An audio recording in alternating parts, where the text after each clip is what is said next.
man. I like the ones that are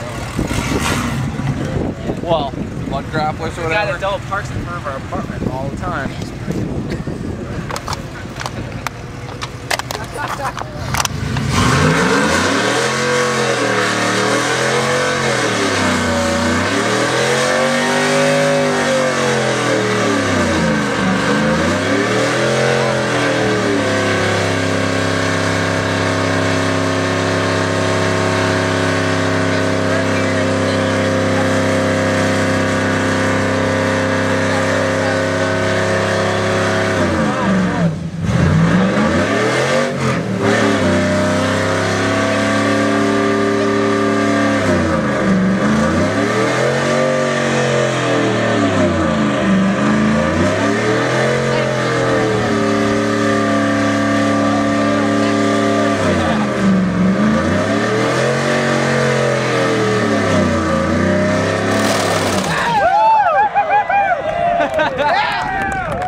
That's called taking her to the rim.